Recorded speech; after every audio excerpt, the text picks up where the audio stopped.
My name is Amanda. And my name is Tanisha. And we work with the Tampa Hillsborough County Public Library. So thank you for joining us this afternoon for our program, Virtual Travel Trips, Tips and Tricks. Without further ado, I am going to pass it over to Tanisha, and we are going to hop right into the program. Take it away, Tanisha. All right, good. Thank you, Amanda, so much. Good afternoon, everybody. Again, my name is Tanisha, and I am with Hillsborough County Public Library. I'm so excited to be joining you this afternoon for virtual travel tips and tricks. Travel is something that is one of my biggest hobbies. Well, it was before COVID hit. It's something that I love to do. And so when having to rethink, my favorite hobby, how am I able to do this at a time where I'm not really able to physically go everywhere? I was able to find some really cool links and really cool information about things that you can do from home, because I think one of my favorite things about travel is the experience, is seeing new things and enjoying like the scenery and the nature. So I was able to combine all of that into one presentation for you, which I am very excited about. Also, as a little bit more housekeeping, in the control panel under handouts, I have provided a PDF with the links that we will be discussing today. So if there's any of the links that you wanted access to, it is available as a PDF handout, and that'll just be in your control panel, like Amanda had mentioned earlier about the questions panel. Right in that area, you'll see a tab for handouts, and you'll be able to download that PDF to your tablet or your computer, or however you're watching it today. So I'm going to go ahead and turn off my webcam so we can dive right in to our topic today. So the first thing I wanted to do is a book shout out. So this is a book that I had read a couple of years ago, pre-COVID. It's just a really fun story about a family, a couple and their 3 kids. I think their ages were 5, 7, and 12, decided to take a couple of years off and travel around the world. It's just a really funny story, and it's just amazing how they were able to pull that off, how they were able to actually travel around the world with their 3 and 1 very small child. So it's just a really fun story. It is available on 2 of our ebook platforms. You can get it on Overdrive or Libby or Hoopla, and it is available in audiobook and ebook format. So we are going to be exploring 3 themes today. So again, like I mentioned before, when I like to travel, I like the scenery, I like the experience, and I just like to experience another culture as well. So the first one will be nature. So we'll be looking at different ways that you can explore nature virtually. Experiences. So that would be like cooking classes, dancing classes, things like that, or culture. So museums, music, concerts, that type of thing. So for the sake of time, because our presentation is only half an hour today, I am only going to explore one of the links on each of our slides. But again, there are so many different links out there, and there's a bunch that we can talk about here. So definitely be sure to look at those links that were available on the handout later. So a lot of different national parks and a lot of different zoos and other nature-specific places around the United States and the world have decided to do virtual offerings. So I know that a lot of the national parks are beginning to open back up, but of course, like with our first park here, Yosemite National Park, you have to get on a plane to California and fly there, and a lot of people aren't able to do that right now. So for example, Yosemite National Park has virtual tours where you're able to tour the park virtually. They have a bunch of different scenery and viewpoints, and in fact, you know what? That may be the one that we click into today. So you're able to explore the park virtually.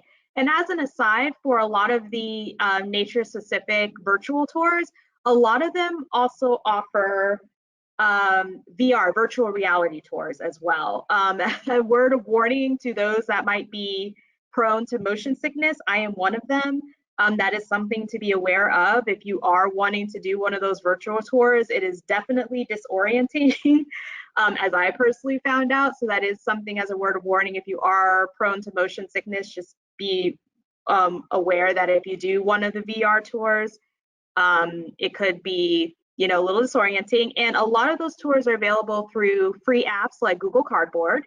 That is an app that you can put on your phone. And then if you go on to like Amazon or even just Google Cardboard, you can get the physical cardboard cutout where you can basically make your own little VR kit for like less than $30. So if you are interested in the VR experience, a lot of parks and a lot of zoos have done that. You can also explore the Northern Lights. So there is a live feed.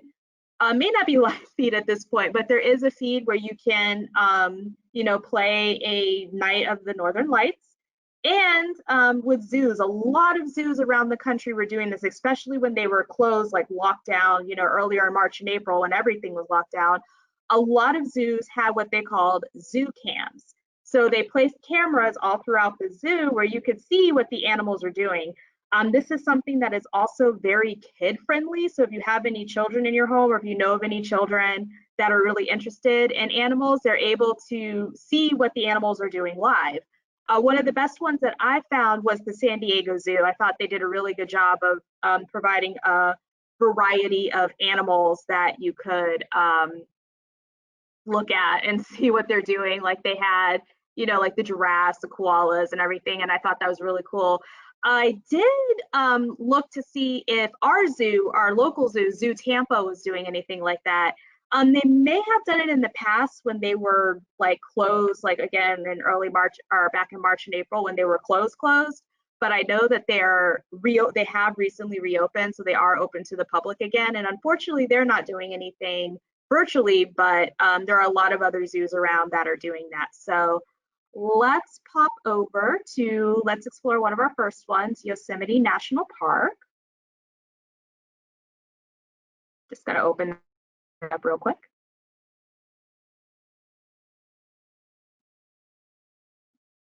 And then while we're opening that up, we will be answering all questions at the end. So you can see here the virtual Yosemite tour. It might be a little weird coming through on through the GoToWebinar platform, so I may not go too far into it just in case. In fact, let me hop over to Chrome. I wanted to give you guys an idea of what it looks like. So you can actually hear people. I know you may not be able to hear it very well here, but you can see I'm taking my mouse and looking around at the park and one of their viewpoints that you can look at Yosemite. And they have several other places around Yosemite where you could take a virtual tour. So something really cool you can do, again, if you're getting some wanderlust at home and you just want to look at something that's not directly out of your window, it's a nice thing to look at. It's something nice that you could do. So let's go on to our next. Experiences.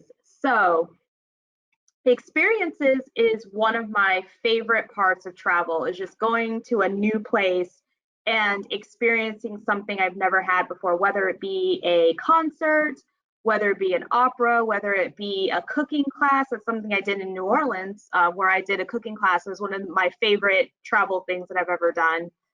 There's a bunch of different experiences that you can look up and do virtually and from your home. And it kind of deviates a little bit from travel because these can be everyday things. Like it could be something as, you know, as random as like you want to refinish a table, like you want to resurface a table or something like that. It's like there's so many different things that you can find. So one really cool resource that I found, there is this app called Yumly, and it is a wonderful one-stop shop, and not only for the guided recipes, but a wonderful one-stop shop app for looking for all types of recipes. And it's an app that I use on a regular basis because cooking is another one of my favorite hobbies. So you are able to watch videos and go along with the video to learn how to make a recipe. So instead of it just being, you know, something that you scroll on your iPad or your phone or your tablet, you're able to, the videos take you step by step through every process of making a certain recipe. And I thought I really liked how it broke down and you're able to like pause and follow along with it. And something I meant to mention off the top that I just realized now that I failed to mention is most of these experiences and most of these websites and things that I'm talking about are free. Almost all of them, in fact, are free. The only one that is not is Airbnb online experiences, and we're going to pop over there here in a few so we can see what they have to offer. But jumping back to Yumly guided recipes, so it's really cool. There's a lot of different videos and different things, so everything to baking bread, to making more complicated recipes. It's just a really cool resource.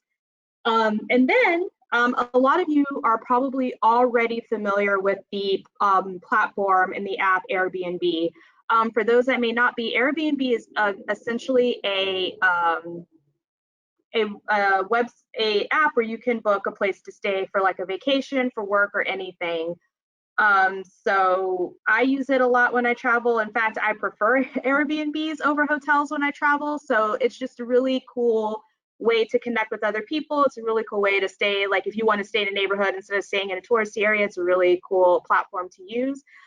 Because of COVID-19, as you can imagine, Airbnb was hit very hard because nobody's traveling for pleasure, nobody's traveling for work. And that's what they make their money on, is people traveling to other places who need a place to stay. So they kind of reimagined how they offered their traditional experiences. So along with places to stay, Airbnb also offers experiences where you can buy like a photography class, or you can buy a cooking class, or you can buy a guided tour of a landmark or something. So they decided to pivot to online experiences where you're able to book an online experience to explore something new. Now, this platform, you do have to pay for them, but the reason that I included it is because I thought that their prices were very reasonable. In fact, most of the ones that I looked at were under $20. Like some are even as low as $7. So I thought that, you know, it was a very reasonable price for a really cool experience, and it's a way to support the people who are offering them, because of course their income was hit hard when people weren't able to travel anymore. And of course, the tried and true YouTube. As I'm sure a lot of you know, YouTube has tutorials and videos on everything you could possibly imagine.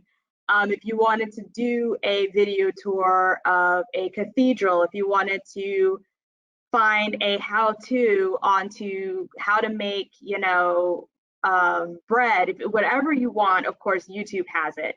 And you'll notice my little caveat there, you know, YouTube, but watch out for those algorithms. So especially if you are watching a YouTube video with little ones, YouTube recommends and autoplays videos based on your location, your search history, and what you watched before. And unfortunately, sometimes the things that pop up aren't exactly appropriate. So it's just something to remember if you're watching with little ones, or if you just don't want, you know, you want to make sure you don't come across anything offensive. And of course, YouTube also has ads. We're in election season, so if you would rather not see political ads, then you may not want to visit YouTube right now. But it still is a very awesome resource for just, I mean, I pop on YouTube to learn how to do things for work. YouTube is a really awesome resource and a really awesome place to go to look up an experience or to figure out how to do something. So let's pop over to Airbnb online experiences. Just open that up real quick.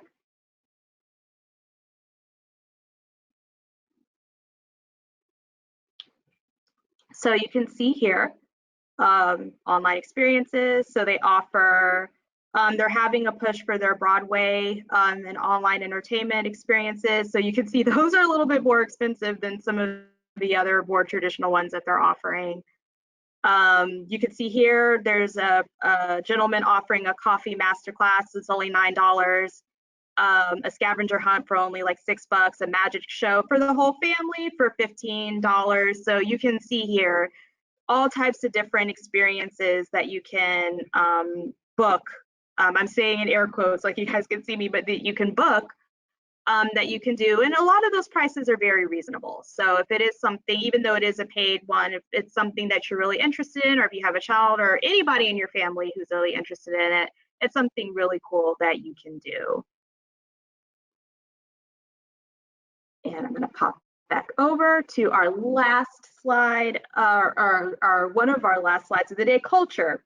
So again, when you're traveling, I know like the first thing I do when I'm going to a new place is look up the different museums, look up the different cultural events, anything cool that I would like to experience. It's one of the first things that I do. So culture, what I think, you got the World Heritage Sites, you have things like the opera, you have museums, things like that. So one really cool thing that I found was you can visit UNESCO World Heritage Sites on Google Earth, which was extremely cool. So unfortunately, because of the high definition of that website, that is not one that I'll be able to display today just because it won't come across very well on the screen. But if there is one site that I would definitely direct you all to, I would definitely highly recommend the Google Earth UNESCO World Heritage Sites. And again, it's available on that handout that is under the handouts tab in your control panel. I can't recommend it enough. It's just really cool. You can, I don't know if you guys are familiar, if you all are familiar with like Google Earth or just Google Maps where you're able to do Street View. What the Google Earth essentially does is offer you a street view of all of the different World Heritage Sites. So it's a really cool thing you can do where you can just essentially, walk around via Google Earth and see like the pyramids. You can see the Great Wall of China. It's this really cool thing that you can do. Another really awesome cultural virtual offering that I found was with the Metropolitan Opera. So of course, as we all know, when COVID-19 hit, a lot of theater acts, a lot of opera acts, a lot of orchestras, all of these different entertainment venues had to shut down. And a lot of them, in fact, most of them are still not open. So what the Metropolitan Opera decided to do was offer a nightly opera recording. And I think, that might be the one we look at here in a minute, but you can access for free a opera recording every evening. So they have, just from their backlog, their catalog, you can view an opera recording every night. And I thought that that was very cool. Something really nice, get you a little bit of culture, something really cool to experience. And of course, probably one, if not the most famous museum in the world, but one of the most famous museums in the world, the Louvre, and I'm sure I am mispronouncing that. But I don't know if any of you in the audience has been fortunate enough to visit. I went to Paris last year and I was able to go to the Louvre, and I was there for 5 hours and still didn't see everything. And I thought that it was very generous and very cool of them to offer some of their exhibits. Now, it's not the whole museum, but still a lot of really cool exhibits are available virtually. So you're able to tour different exhibits of the Louvre virtually, which I thought was a very cool resource and something very cool to do. And something else to remember, like I had mentioned before, with a lot of like zoos and national parks and nature preserves and things like that, there are, I think I'm sure, because I was another one, I was in a tie between the Louvre and the Metropolitan Museum of Art of which one that I would feature for our presentation this afternoon. I picked the Louvre, but the Metropolitan Museum of Art in New York City is also doing this, but you can access a bunch of virtual tours. In fact, let's go ahead and go over there now and see.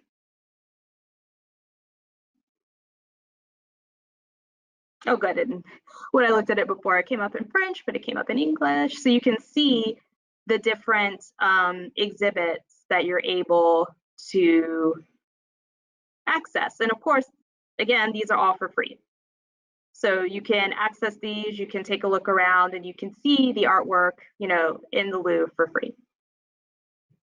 Let's close that out. All right, so now I am going to offer this up for any questions. Amanda, can you let me know if we have any questions?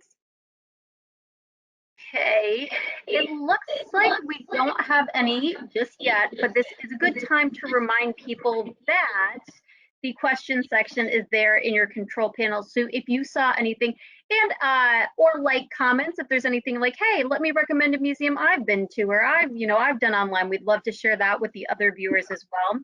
So go ahead and start putting your questions and comments into this section, and we will be going through and answering those. So we do have our first comment, which is, thank you for all the information, Tanisha. So thank you. Yes, I learned some things as well during this program. So I really enjoyed, I put some things on my to-do list as well for that. So have you taken any? Thank you. Oh, go ahead, go ahead. I'm sorry. And again, there were so many links, and I highly recommend that you all, in fact, let me jump back on my camera here while I'm doing the questions part. And I really recommend that you all take a look at just anything, like if there's any place, or if there's any museum, if there's anything that you're interested in, definitely just do a quick Google search to see if they're offering anything virtually.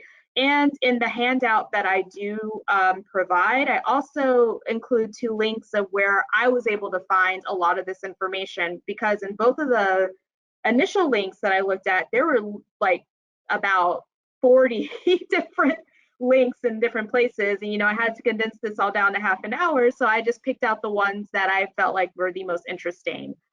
So I definitely can't recommend enough this. Oh, here is a good tech question. Do you need any special technology to view virtual reality on the site? So it depends. If you want the full on like VR, like you want to be immersed in it experience, then yes. So when I refer to like Google Cardboard, in Google Cardboard, you're able, and in fact, I think the UNESCO World Heritage sites are available via Google Cardboard. So let me explain what that is a little bit. So let me jump back a little bit, excuse me. So as far as the actual websites that I talked about today, no. You do not need any type of equipment. You don't need anything to view it. You can just view it on your computer. You don't need any type of equipment. But if you do want that immersive experience, if you do want to feel like you're actually there, Google Cardboard is a great introductory platform instead of, buying the PlayStation VR and spending like $500 on it. If you want to just, feel out virtual reality and try to like get an understanding for it, I recommend Google Cardboard, because the actual cardboard, in fact, I'm going to jump over to my browser here. Give me just a moment. Sorry, guys. Just gonna jump over to Chrome so we can see what I'm actually talking about. And while you're doing that, Tanisha, you can probably use different devices. You can test it out on your computer, your phone, or a tablet.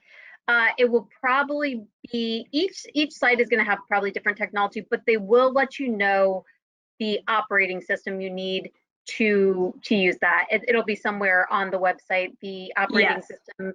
So you just want to make sure your operating system's up to date. It might say in Windows 7 or after or something like that, but it'll usually say on the website as well, or the source. Yeah, so you can see I have it brought up here. So this is what the Google Cardboard looks like. It's literally cardboard, and it is a VR viewer. So what you do is you put your smartphone in it, and you're able to view things virtually. You would just download the app onto your smartphone.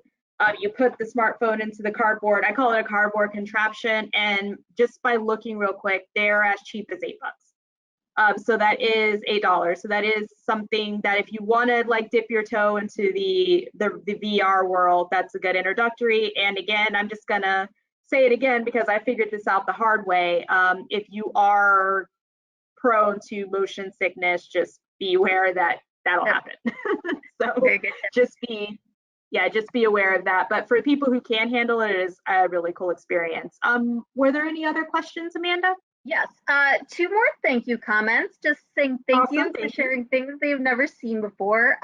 Also, let's see, I think this is directly related to Google Cardboard. Oh, this is a good question. Are we going to have a class on Google Cardboard and other VR tech? I think Tanisha, have a video? We may have a video on that one of our library staff has done. If not, that's a good suggestion. And please put it in your survey when you fill out that survey, because that lets us know, hey, this is a tech class that we would be interested in doing. So back when we were pre-COVID-19, that is a class that we have offered in the past. So that was an in-person program that we did offer. We did offer a intro into VR class, and that is something that we could possibly do. The only, of course, with doing VR, we had the Google Cardboard sets that we let people try out when we did it in person. Obviously, that's something that we can't do in a virtual format, but is definitely something I feel like we can offer virtually. We'll have to work that out. But yeah, it is something that the library has offered in the past. We have done VR classes using Google Cardboard in the past.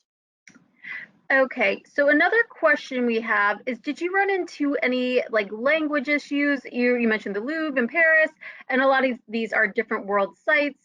A lot of websites, you can change the language, you can select, especially if they're high traffic for visitors from all over the world, you could say select, a drop-down menu. I don't know if you ran into that or they defaulted to a certain language. Mine automatically defaulted to English, because a lot of times the website can detect what country you're in. So they know that I'm in the United States, so it automatically defaulted to English. For those of you who have traveled to other countries, I know Amanda, of course, you have as well. You'll know that when you are in another country that doesn't speak English, it's really fun finding that English button when you go to a website and it's in Spanish or French. So it automatically, if you access these websites, if you do a Google search, most of them, the browser will detect, or the website will detect that you're in the United States, and you shouldn't have any language issues. Wonderful. Well, I think that is, let me make sure we don't have any other questions here let me pull the pop-out menu just really quick so I can scroll down. Okay, I think we have come to the end of our questions. We do have a minute or two if anybody wants to get, whoops, that's making a little noise, my little thing. Get one more question or comment in. Otherwise, we will just remind you that there is a brief survey. So if you do have program suggestions, or this has sparked your imagination, or there are things you want to learn more about from this program or other ideas you've had, definitely please let us know in the survey. And just a good reminder, please, if you want to access that handout, go ahead and download it now while the program is still live. You can go ahead and access that. And then, we will close with this very nice comment, Tanisha. It says, thank you, very informative. So, thank you. On that note, we will thank everybody for joining us, and we hope we will see you at a future program. Yes, thank you so much for attending today. Bye, guys. Bye.